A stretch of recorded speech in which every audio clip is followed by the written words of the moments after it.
I only had a couple of ideas that I think are that I thought were fresh on Friday the 13th final chapter. I thought that we could make the kids more real. Where are we now? Lost. We are lost. Pretty creepy, huh? Yeah.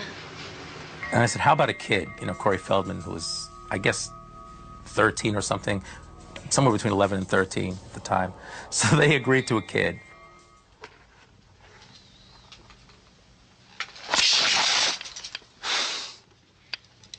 Then I thought, gee, a dog would be nice. All these terrible things, you know, that the studio should hate. So we got a dog in there. Gordon! Hey, Gordon! Where have you been, huh, Gordon? And the last thing, I don't know how they even had the guts to say it. I said, what about twins? Sorry. Don't worry about it. Hi. Hi. Starting back at the beginning, I was always a fan, an avid fan of Halloween. And Michael Myers was like a hero to me. So when they asked me to be in the Halloween movie, I was flabbergasted.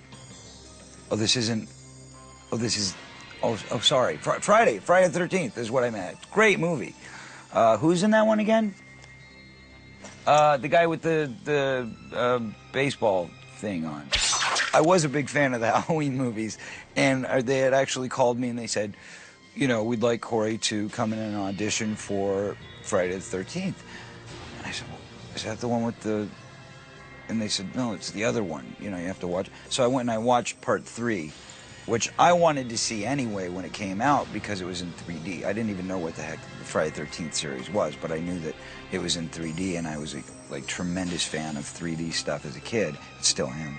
And I was too young, obviously, to go to the theaters and see it. So by the time it hit cable, was about when I was getting the call to come in and audition for part 4.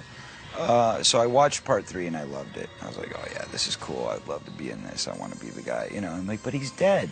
I know they killed him at the end in the, you know, in the barn there. So how could he possibly be alive again? That's, you know, it doesn't make any sense. And then I got the script. Oh, okay, I get it. I read a lot of kids. I read a lot of people for that movie altogether. Brought a lot of people in. Hundreds of people came in to read for that film. And Corey also. I went in and I auditioned for Joseph Zito. And they loved the performance, but we got a call probably about a week or 2 later where they said, you know, we love Corey, we think he's great. Joseph Zito, the director, is a little bit concerned because Corey's a small guy, and he just doesn't look like he'd be able to even lift the machete that's the size that he's got to pick up to whack the heck out of this guy at the end of the movie. And I said, listen, I'm an actor. I will act like I'm big enough to pick up the machete. You just wait. Corey was fun on screen. Corey, as a kid, was a star. And you could look at him and your eye stays with him. You cared about him. I felt very lucky to be there. You know what I mean? It was, and it's funny because you look back at your career and people say, you know, well, you were in Stand By Me, you know, Lost Boys, Dream a Little Dream, you know, all these kind of artsy movies, you know.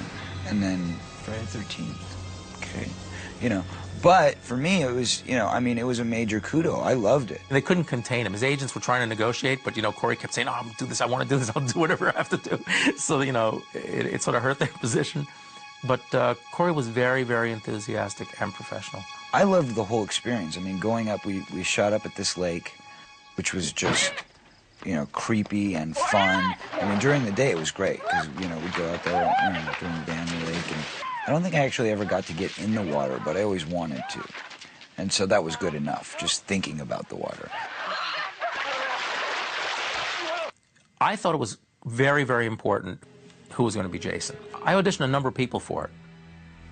And that also was a strange process, you know, auditioning people for that role. But we ultimately went with a guy who had tremendous experience in Hollywood movies, mostly as a stuntman and as a double for many, many years. He was a big country Jerry Lee Lewis type dude, you know what I mean? It's like, hey man, how you doing? What's going on? You know, and you know that was kind of hard for me to relate with because I wasn't real the cowboy type. And I think, you know, out of all the Fridays I've seen, I think he did the best job.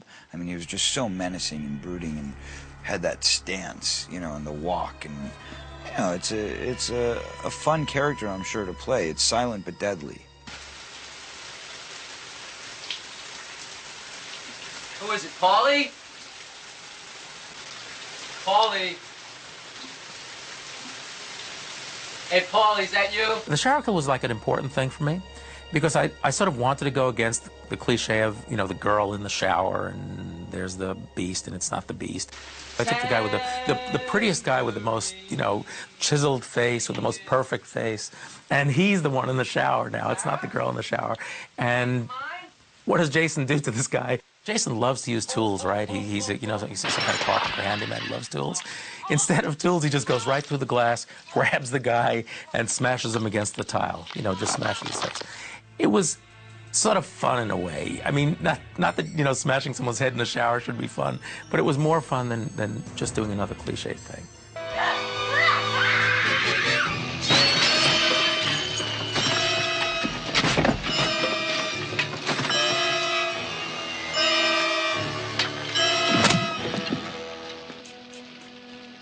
I sat around thinking, you know, what is it that I haven't seen before? Or what would impress me if I was sitting in a movie theater? And I thought, if the woman who's at the heart of this movie jumps through a window and then runs off and still has to fight Jason after that and hit him, you know, hit his mask with a hammer, and that's a good thing to do if we could figure out how to do it.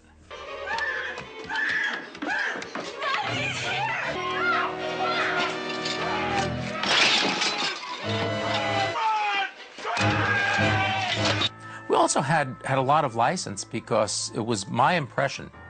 I mean, maybe we behaved, you know, less than in a prudent way, but it was my impression that there was never going to be another Friday the 13th.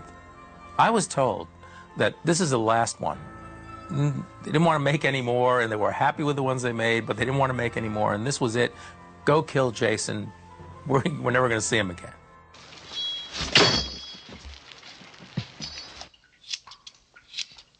The entire end sequence, after I shaved my head, I had a bald cap on. I didn't really shave my head, folks. That's one of the big misconceptions. Everybody, oh my God, you had to shave your head? Wasn't that hard being, you know, going back to school? And no, I didn't shave my head. I wasn't that dedicated as an actor. I wanted him to really shave his head, and they were worried because the television pilot season was coming up. He wouldn't get any roles in television if he was bald.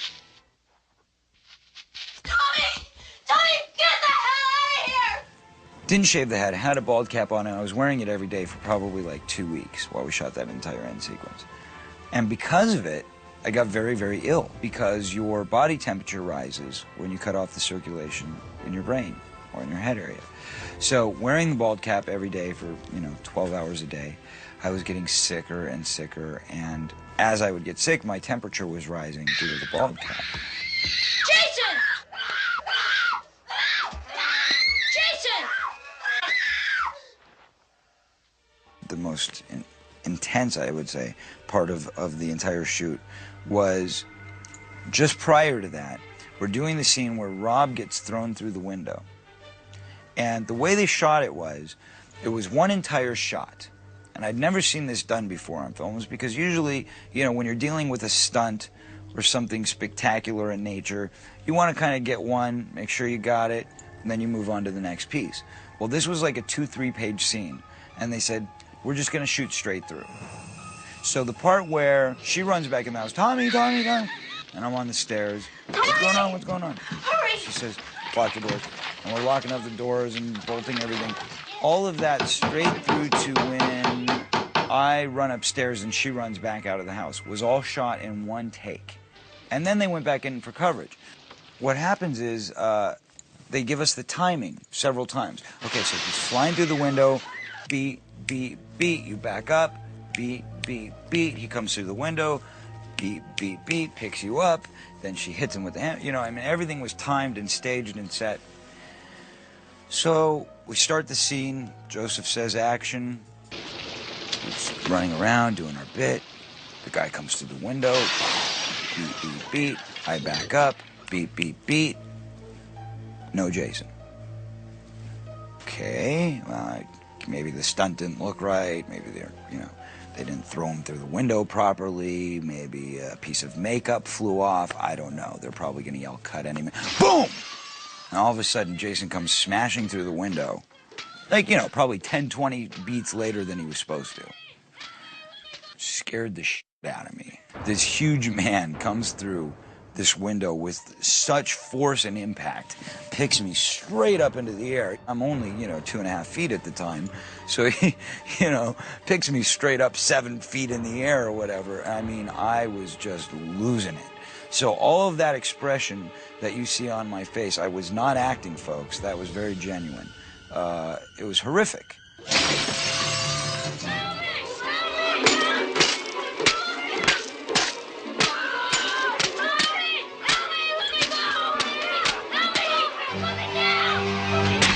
It was just a fun thing to be a part of that. And the fact that I got to kill the guy at the end, I felt like a mini hero of some sort. I was the mini me of my day, or the mini he of my day.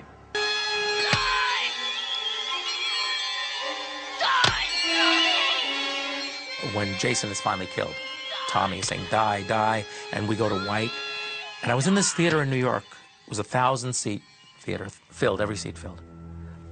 And when I was standing in the back, when the thing went to white, you could see 1,000, the fans were all they were on their feet, standing there, with their hands in the air, cheering. It was like a rock concert. It was the strain, in silhouette against the white screen. Standing in the back of that theater, looking at this incredible silhouette of all of these people in the aisles, dancing in the aisles and with their hands in the air, cheering Jason's death, you thought, the power of this thing. Absolutely unanticipated. Anyone who tells you that, they calculated in order to get that, it's just totally unanticipated. But the force of it was extraordinary.